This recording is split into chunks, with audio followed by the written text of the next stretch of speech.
Assalamualaikum warahmatullahi wabarakatuh. Baik adik-adik, kita lanjutkan materi di pertemuan terakhir, pertemuan atau sub CPMK yang keempat ya. Pada mata kuliah Teori Bahasa dan Otomata, di sini kita akan membahas teori kompleksitas bagian satu dan bagian 2. Nanti kita akan hubungkan dengan Turing Machine juga ya.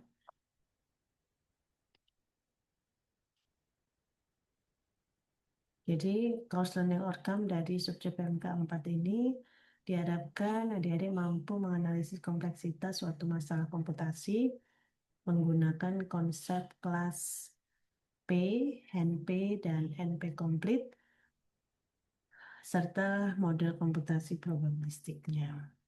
Kita mulai dari indikatornya dulu untuk yang pertemuan hari ini, itu adalah ketepatan dalam menganalisis karakteristik masalah komputasi berdasarkan konsep solusi waktu polinomial, decision problem, serta perbedaan kelas P dan NP. Ini kira-kira yang akan kita bahas hari ini, yang terbagi dalam beberapa slide ya.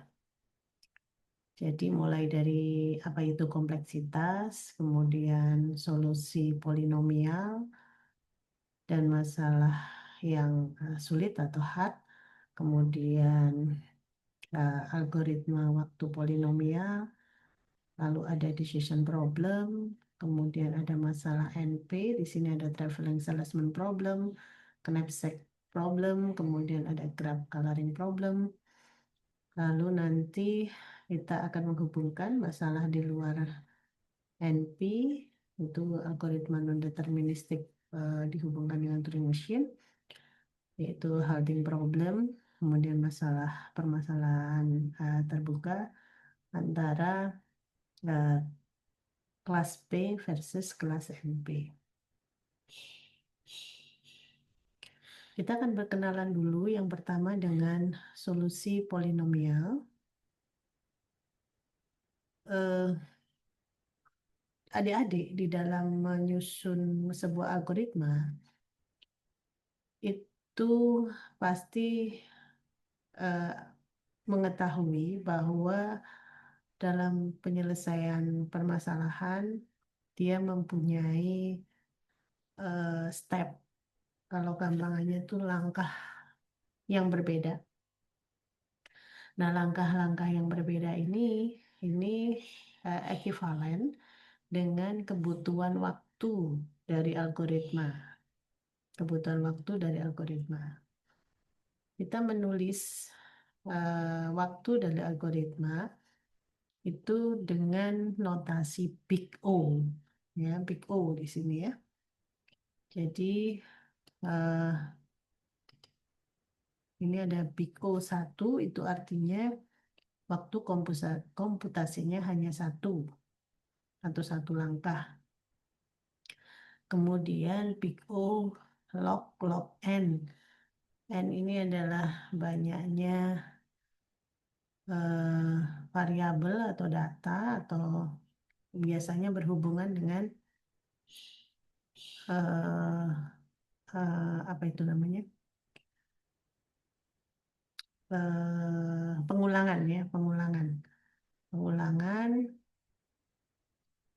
yang biasanya dituliskan dengan menggunakan for atau while ya.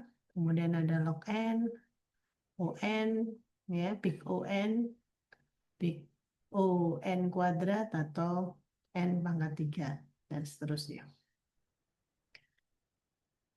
Nah, semua algoritma tersebut, sebuah algoritma ya, semua algoritma itu digolongkan sebagai algoritma yang bagus, itu dikenal sebagai solusi polinomial. Hal ini karena kebutuhan waktunya secara asimptotik dibatasi oleh fungsi polinomial.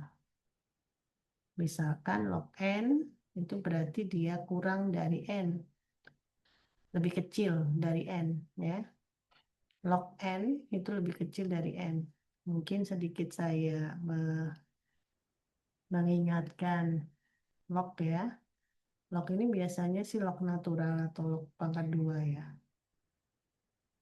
Log itu misalkan log 4,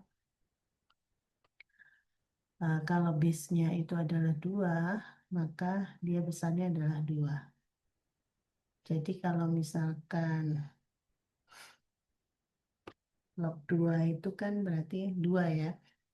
Kalau 2 dibandingkan dengan 4 ini, misalkan ini adalah I-nya, ini adalah N-nya, berarti log N-nya adalah 4, maka ini pasti lebih kecil dari 4 itu sendiri, atau lebih kecil dari eh, N.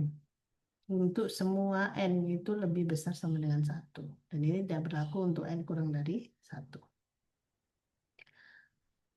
Nah, sebaliknya, ada persoalan yang tidak terdapat solusi waktu polinomial.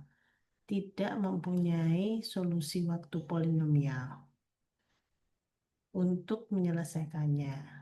Nah, contohnya adalah permasalahan traveling salesman problem. Traveling salesman problem itu nanti mungkin di dalam akan dijelaskan.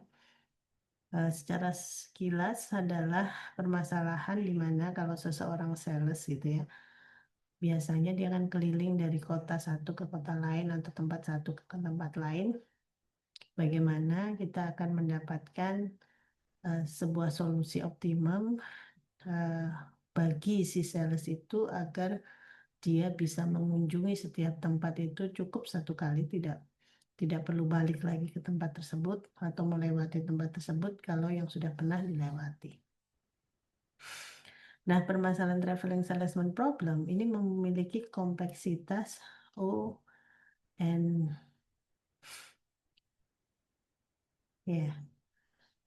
Jadi rumus N faktorial itu sama dengan N kali N-1 kali dan seterusnya sampai kali 1. Ya, jadi misalkan 4 faktorial, maka dia akan sama dengan 4 kali 3 kali 2 kali 1. Ini sama dengan, ya ini tinggal 12 kali 2. Pasti akan besar sekali ya.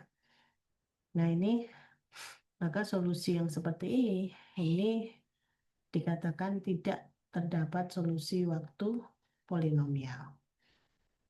Nah, persoalan seperti ini dikategorikan sebagai persoalan yang sulit atau hard problem.